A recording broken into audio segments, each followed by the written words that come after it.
Okay, good. We have some questions, but real fast, can you go back to the income sheet? Because I had a question about the P&L right there. Yeah. So that top line right there is basically your income coming in every single month. So you've taken it from like 5,800 to 10,000 from now until June.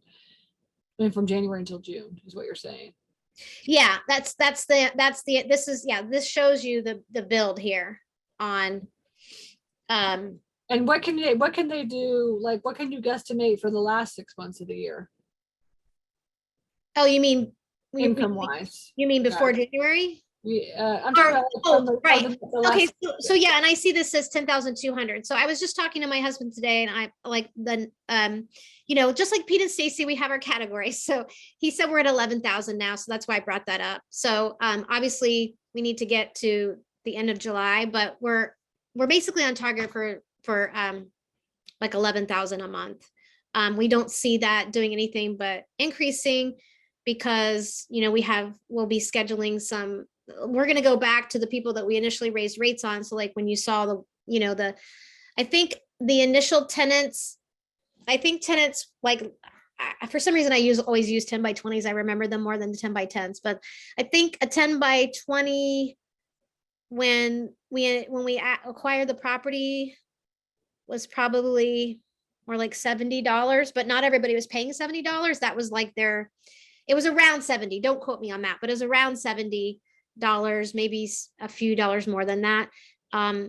But they weren't really collecting $70 from everybody. So we raised everyone up to 87. But as you can see, we have lots of other people paying more than that. So what I was saying is here soon, after it's been a matter of months, we're going to go back to the people that are at 87 and raise them up another, like, I don't know, $10 or $15.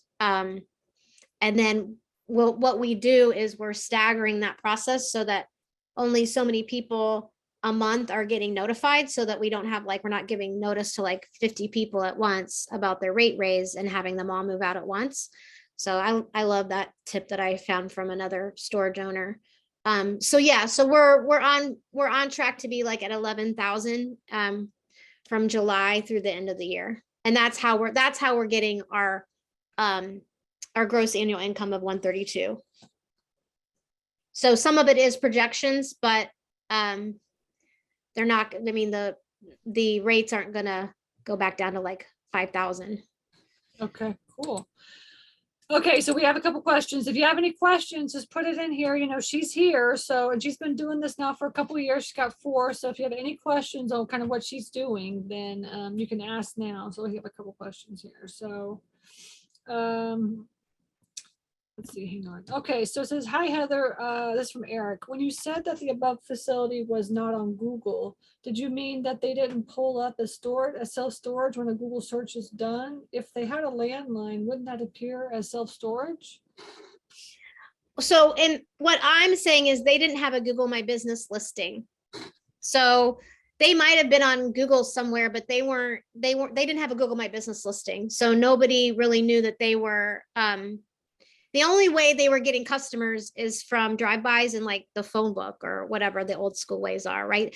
These folks had they were real estate brokers, and they owned a lot of multifamily, and then they had these. So they just had, when people, they just had, everybody had to come into the office to sign a storage agreement, make their payments. It was the total old school thing that you hear Stacy talking about all the time.